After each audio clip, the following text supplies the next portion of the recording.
Permitted to stand part of the question. I call the member for Fisher. Thank you very much, Mr Deputy Speaker. There are many important parts of the government's investment agenda, but none are perhaps as long-awaited and much-needed as the Morrison government's program of infrastructure on the Sunshine Coast.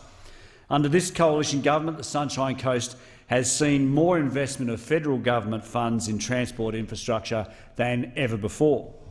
Sunshine Coast locals are well aware of the transformational change going on in our region and most understand the pivotal role that this government's investment has played. The only person who's missed this investment in our community is apparently Queensland State Labor Minister for Transport, Mark Bailey. It is a sign of how little interest Minister Bailey has in the Sunshine Coast that he knows absolutely nothing about the federal government's $3.5 billion worth of works underway or in the pipeline in our region right now. On a near weekly basis, he appears in the Sunshine Coast media parading his abject ignorance about all that the federal government is doing in our community. All he can do is call for ever more Commonwealth funds to bail him out on projects for which the state is wholly responsible and on which it has wholly failed. Residents on the Sunshine Coast are rightly concerned about the competence of a state government minister who not only refuses to do his job in providing a fair share of state government infrastructure spending to our region, but who is apparently totally uninformed about the many major Commonwealth-funded projects which are underway on the coast today. Especially, Deputy Speaker, when you consider that it is his department which is responsible for the construction of most of them. So, for the avoidance of doubt and for the education of Minister Bailey, I will use my time today to review the unprecedented strategic investment the Morrison government is making in infrastructure on the Sunshine Coast and compare it to the meagre scraps tossed by the Queensland Labor government to our long-suffering region. Though you wouldn't know it, from the number and range of projects we're undertaking on the coast, the Commonwealth Government is responsible for only one piece of infrastructure in our region, and that, of course, is the Bruce Highway. Unlike the state Labor government, we are not just living up to our responsibilities, we are far exceeding them. In my electorate of Fisher, locals will be very familiar with the upgrades currently nearing completion on the Bruce Highway between Caloundra Road and Sunshine Motorway. These upgrades are adding an extra lane each way between these two intersections, creating more than 100 kilometres of ancillary roads and upgrading two dangerous interchanges to create capacity for more vehicles. The federal government is contributing $745.6 million to this project. The state government, just $186.5 million. Work has also begun on a major upgrade of Caboolture-Bribie Island Road to the southern Steve Irwin Way intersection. This section of the highway is getting an additional lane each way with upgraded bridges along the entire stretch.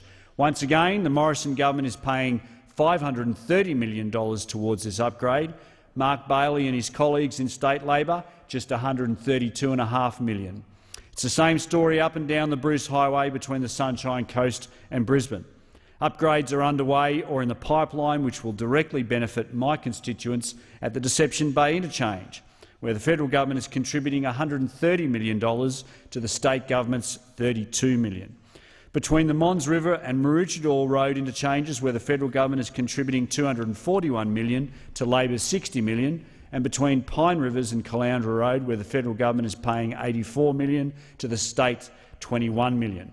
In total, the federal government is investing more than $3.2 billion in improvements to the Bruce Highway between the Sunshine Coast and Brisbane, which constitutes an unprecedented investment in my community and is 4 times the amount that Minister Bailey and State Labor have committed.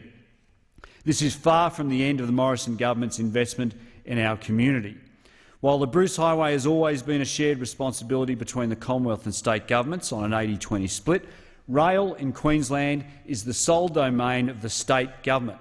After decades of neglect from successive Queensland Labor governments, however, the North Coast Rail is in a parlous state. Operating on a single track, in parts more than a century old and located nowhere near the coast's contemporary population centres, this rail is in desperate need of upgrades. In the face of continuing inaction from Labor, something drastic had to be done. The coalition federal government has once again stepped up and offered to pay a full 50% of the cost of the duplication of the North Coast Rail at a cost of $390 million to the federal government. Did Mark Bailey and State Labor accept this half-price payment? Did they accept it gratefully? Not on your Nelly, Deputy Speaker. They simply demanded more. Minister Bailey offered a pathetic $161 million. Just 20% of the funds we need as a result of the project has had to be scaled back to a bare minimum, disappointing residents throughout my region. However, Mark Bailey's rail fail does not end there. The existing North Coast rail line is located some 20 kilometres inland from the major population centres of Caloundra, Kawana and Maroochydore. It's clear that transformative change for our community could be delivered by the construction of a new heavy rail line along the already reserved land corridor through these population centres and on to Brisbane via Biwa. Following my advocacy for the project, the Morrison government invested $6.75 million in a detailed business case for fast rail along the corridor, which has just been evaluated by Infrastructure Australia. However, despite its great value to our community, Infrastructure Australia has not named it on their priority project list. Why, I hear you ask? Why wouldn't they do this? Because so lazy and contemptuous of our community is Minister Mark Bailey that the Queensland Labor government have refused to even agree in principle to build the project, even if funding had been arranged. So on the Bruce Highway, Deputy Speaker, it's the federal government that's doing the heavy lifting in my community. On rail, it's the federal government that's making a difference for Sunshine Coast residents. Most damning for this Queensland State Labor government, however, even on state government roads of our region, it is the federal government that's having to take the lead.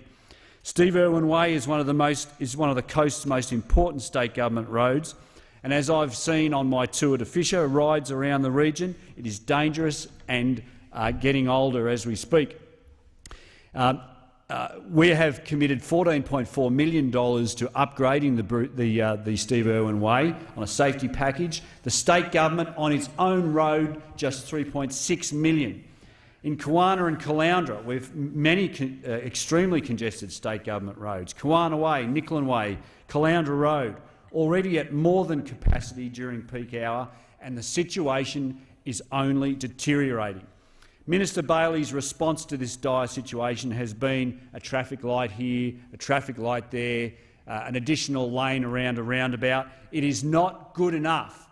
Sunshine Coast residents demand more from this Labor state government than what they are getting, and I see this being repeated right across the great state of Queensland.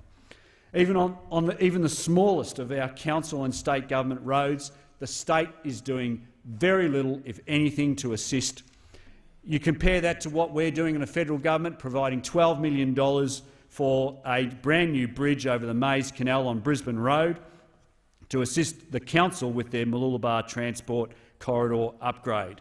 Between February 2020 and today, the Morrison government has delivered $5.2 million in funding for safety upgrades of more local and state government roads across the region. Why are we doing this?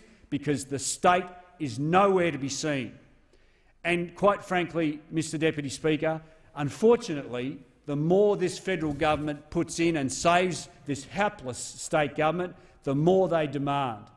We've created a noose around our neck by continuing to help this state government, but we've got to do that because our Queensland residents demand more than what they are getting from the state.